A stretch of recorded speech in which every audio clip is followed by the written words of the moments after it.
फलटण चौफेर, अचूक, परखड, सडेतोड बातम्यांचं व्यासपीठ. प्रयत्न केला त्यांनी करू द्या ना. आमची केस खोटी आहे, फायर खोटा आहे, फायर अर्ज नाही, अर्ज नाही. आम्हाला एफआयआर तरी द्या, नाही तर मी खोटा एफआयआर करतो म्हणून माझ्या कारवाई करू.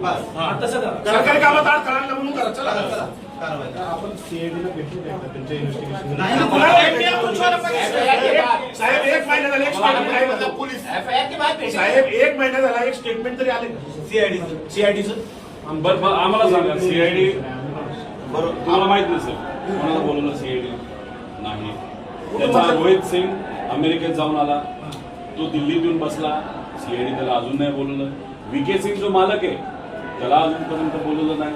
त्याच्याबरोबर मेंटेनन्स करणारा महाराष्ट्रात बसणारा जो त्यांचा माणूस आहे त्यालाही अजून बोलवलं नाही.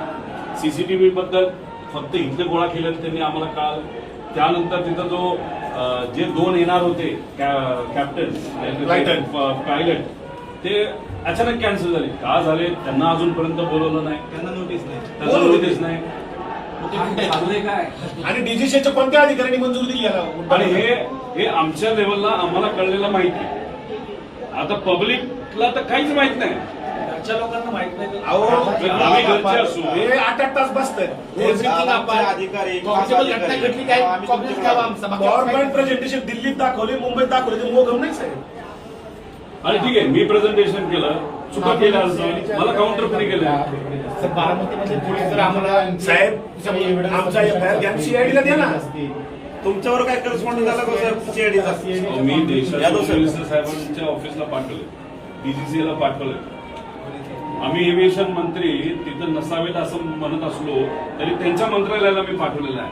हे एव्हिएशन मिनिस्टरच्या डीजीसी अहो त्याला रेजिग्नेशन बीएसआर कंपनी जी आहे त्याचे आणि त्या डीजीसी जी पार्टी आहे त्याचे जे प्रमुख आहे त्यांचं कमर्शियल रिलेशनशिप आहे. मग म्हणून बीएसआरला वाचवत आहे. व्हीएसआरला म्हणून वाचवत आहे. आणि मग आमचं म्हणणं तुम्ही त्याच्या व्हीएसआरच्या विरोधात एफआयआर घेत नाही, मग तुम्ही सुद्धा वाचवा. आणि चालू तपास जे सांगताय तुम्ही साहेब त्याच्यामध्ये अँगल कोणता आहे? अपघात आणि टेक्निकल. क्रिमिनल चौकशी कोण करत? 5 लोकांच्या मृत्यूची आमची बाकी आमचं काहीच म्हणणं नाही. सिंपल एकदम. 5 लोक मयत झाले एका ऍक्सिडेंट मध्ये. आमची ऍक्सिडेंटची एफआयआर टाकतो आणि आमची एफआयआर कुठे टाकतो? काही येऊ दे पुढे. नाही तर सीआयडीकडे वर्ग करा.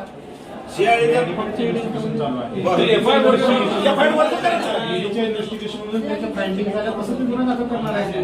गुन्हा दाखल व्हायचा 1 महिना झाला साहेब, 1 महिना झाला. दाखल त्यांनी केलंच नाही तर आम्ही काय करतो? डिस्कशन व्हायला पाहिजे. सीबीआय मध्ये आता आपण बोलतोय, आता आपण बोलत असताना 7,000 पेक्षा जास्त केसेस प्रलंबित आहेत.